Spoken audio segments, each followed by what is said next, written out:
In the early 20th century, a think tank was established that took on the role of translating Marxism from economic terms into cultural terms, and ultimately created political correctness as we know it today. I mean, the Frankfurt School, for people who don't know anything about Frankfurt School philosophy, is a group of philosophers in the 1920s in Germany who were expatriates. They moved to the United States and basically infiltrated American universities. When Karl Marx wrote Das Kapital, what he was trying to do was describe how he thought society was going to work. It was actually descriptive, not necessarily proscriptive. It was, here's what's going to happen.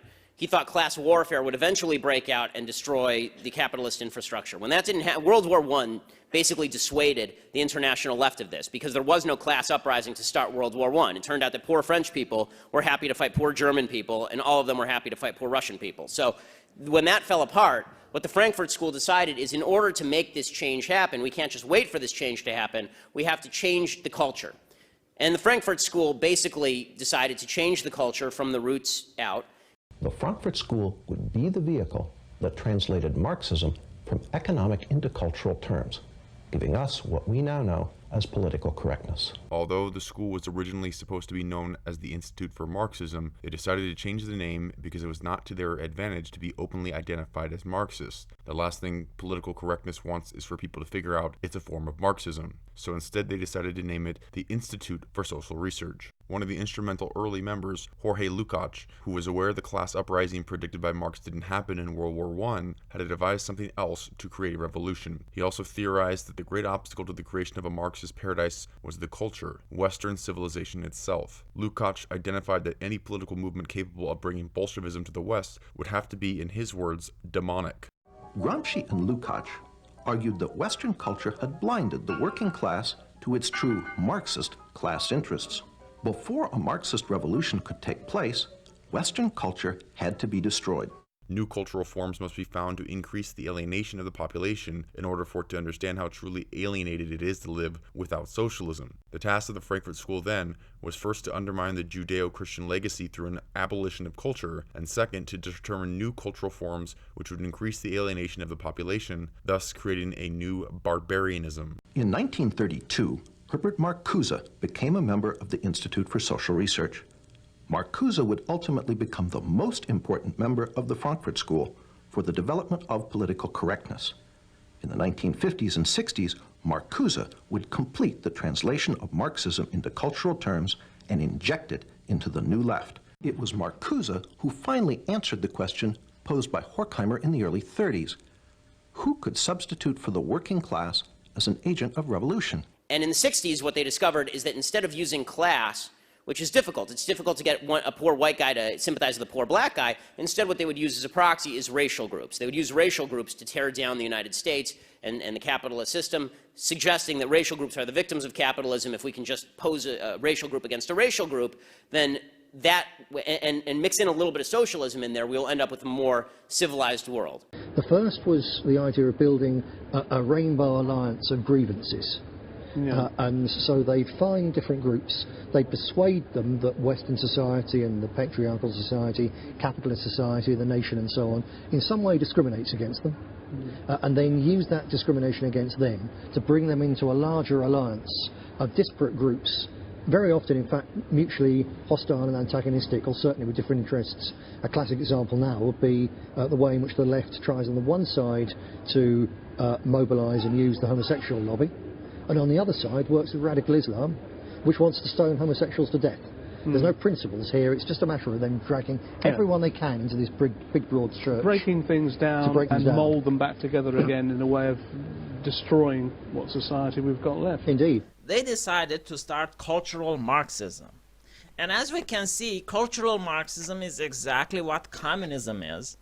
But in addition to the economic factors that Karl Marx emphasized, they believe that culture is central to the legitimation of oppression.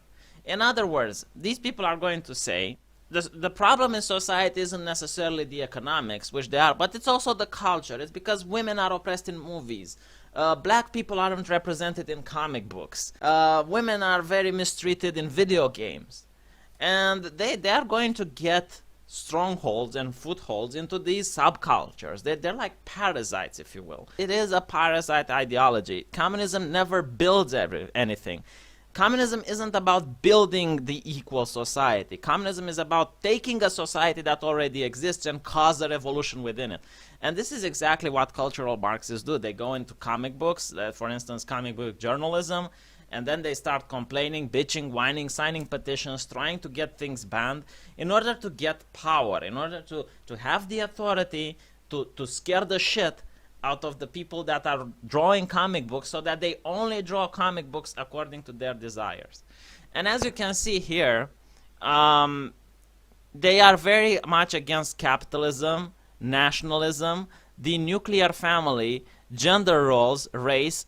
Just as classical economic Marxism argued that under capitalism, the working class was oppressed, so the Frankfurt School used Freud to argue that under Western culture, everyone lived in a constant state of psychological repression. With the knowledge that everyone under Western values is oppressed, the key then was to dissect Western civilization, its art, its history, politics, and literature, and reinterpret all of it under the cultural Marxist lens. This deconstructionism, post-culturalism, represents almost the entire theoretical basis of all the politically correct aesthetic trends which now plague our universities. Cultural Marxism, or political correctness, says that all history is determined by power, by which groups defined in terms of race, sex, etc., have power over other groups. And the cultural Marxism, deconstructionism, which spearheads the reinterpretations of history, is known most commonly today as critical theory. In the 1930s, the work of Horkheimer, Adorno, Fromm, and Marcuse issued in its first tangible product, critical theory. The term critical theory is something of a play on words. One is tempted to ask, what is the theory? The answer is, the theory is to criticize. Through unremitting, destructive criticism of every institution of Western society, they hope to bring that society down. Critical theory says, let's tear everything down. Attack, attack, attack.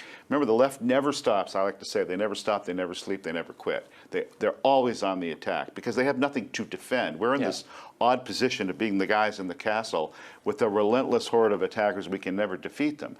Their idea was that they'd attack the foundations of Western civilization, because once they'd gone, it would make it easier to have a communist revolution. So that's where they started. And so they set about, they decided to do it primarily in two ways. The first was what they called the culture of critique, which was just a system of thought whereby they would simply critique, attack, verbally and intellectually attack aspects of Western civilization, the church, the family, democracy and so on, proper democracy. They'd simply attack and attack and attack. And like water dripping on a stone, would gradually wear it away. And the point isn't to come up with truthful attacks, the point is just to attack. They do it against us, they do it against me. You know, with plenty of this. They just invent whatever it is and then throw it at the target. And even when it's rebutted, don't then say, okay, sorry, we admit we were wrong, we'll leave you alone. Just carry on with the next lie, carry on with the next attack. So this cultural critique has been running since then against every angle of our society. The Frankfurt School was important in Marxism because they no longer believed really in the future. They only believed in destroying. And if you look on today's campuses, that kind of nihilism is really the dominant theme. That is, attack America. For the classical Marxist, it's Marxist economics. For the cultural Marxist, it's deconstruction. Deconstruction essentially takes any text, removes all meaning from it, and reinserts any desired meaning. So we find, for example, that all of Shakespeare is about the suppression of women, or the Bible is really about race and gender, and so on. The stuff we've been hearing about, the radical feminism, the women's studies departments, the gay studies departments, the black studies departments, all these things are branches of critical theory. What the Frankfurt School essentially does is draw on both Marx and Freud in the 1930s to create this theory called critical theory. The term is ingenious because you're tempted to ask, what is the theory? The theory is to criticize. The theory is the way to bring down Western culture, and the capitalist order is not to lay down an alternative, but criticize the existing. The Frankfurt School was careful never to define what critical theory was for, only what it was against. Not only did they apply critical theory to American society, they added some new elements. One was the Institute's so-called Studies in Prejudice, which culminated in 1950 in Theodore Adorno's immensely influential book, The Authoritarian Personality. In it, Adorno argued that the American people possessed many fascist traits, and that anyone who supported traditional American culture was psychologically unbalanced. It is no accident that today, the politically correct are quick to label their opponents fascists. and suggest that they need psychological treatment in the form of sensitivity training. You're a bigot. You're a fascist. You're homophobic. You're Islamophobic. You'll always notice that it's always an attack. It's not what they stand for, it's what they're against. Some of this critical theory involves things like cultural studies, post-colonial studies, women's studies, Aboriginal studies or Native American studies, African American studies. All of these studies, folks, are all childs of cultural Marxism because they're all based on the oppressor-oppressed paradigm that Marx talked about. Women, for example, are victims of a patriarchy. Women are told that Christianity is misogynist, that Christianity is a male-centered religion, that God has male pronouns and God has titles. The LGBTQ community is condemned by Christians who are homophobic. And so you could see that deep-seated anger against the West and Christianity as the cause of all evils. In the 1950s, Herbert Marcuse created a coalition of black students and feminist women and homosexuals and told them that the reason for their oppression was Western civilization, particularly Christianity. And he defined their struggle as an oppressor-oppressed paradigm. They instituted the studies on prejudice where Christianity was the enemy and was accused of being fascist, and Christians are fascists. Critical theory actually attempted to politicize logic itself. Horkheimer wrote, "Logic is not independent of content. That means an argument is logical if it helps destroy Western culture, illogical if it supports it." Such twisted thought lies at the heart of the political correctness now inculcated into American university students. Critical theory could be used to redefine previous ideas. Shakespeare, Rembrandt, Beethoven, all legends, all authors, all founders of religions, and the very religions themselves await their exposed resurrection. These atrocities occur because the perpetrators are able to plausibly demonstrate, in the tradition with other cultural Marxists, that Shakespeare's intent is irrelevant. What is important is the racist or misogynistic subtext of which Shakespeare was unconscious of. The artist does not consciously create works in order to uplift society, but instead unconsciously transmits the ideological assumptions of the culture into which he was born. Epistemology explodes on the scene. The issue is no longer what is universally true, but what can be plausibly interpreted by the self-appointed guardians. Comparative literature, or deconstructionism, is the last predictable stage in the suppression of reason and the denial of the possibility of truth in the name of philosophy. The interpreter's creative activity is more important than the actual text. Thus, the one thing most necessary for us, the knowledge of what these texts have to tell us, is turned over to this objective. When the local women's studies or third world studies department organizes students to abandon the classics in favor of modern black and feminist authors, the reasons given are directly from the Frankfurt School. It is not that these modern writers are better, but they are somehow more truthful because their alienation reflects the modern social problems of which the older authors were ignorant. The worst crime was the belief that each individual was gifted with sovereign reason, which could enable him to determine what is right or wrong for the whole society. Thus, to tell people that you have a reasonable idea to which they should conform is authoritarian. This philosophical sleight of hand allows one to do several destructive things. By making art, history, and creativity historically specific, one cannot hypothesize universal truth or natural law, for truth is completely relative to historical development, or so they'll say. By discarding the idea of truth and error, you also may throw out the obsolete concept of good and evil. If these campus antics appear retarded, that is because they are designed to be. The Frankfurt School's most important breakthrough consists in the realization that their monstrous theories could become dominant in the culture as a result of the changes in society. This meant that even new and unpalatable ideas could become popular by renaming them. Conservatives believe there is such a thing as truth, that the truth is based on reality and reality is made up of facts. This is why you often see conservatives pointing at charts and discussing the latest research just before a large angry crowd attacks them with clubs and beats them into a bleeding mass of pulpy flesh. Leftists have another point of view, sometimes called relativism, postmodernism, or lying. You see, leftists believe there is no such thing as objective truth. As American philosopher Richard Rorty wrote, quote, and this is a real quote, "Objectivity is a matter of intersubjective consensus among human beings, not of accurate representation of something non-human." Essentially, leftists believe that truth is a story that we tell. This makes language very important because language creates the story that creates the truth.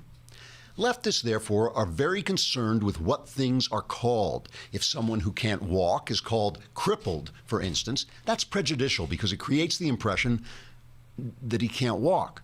Instead, we should refer to him as handicapped.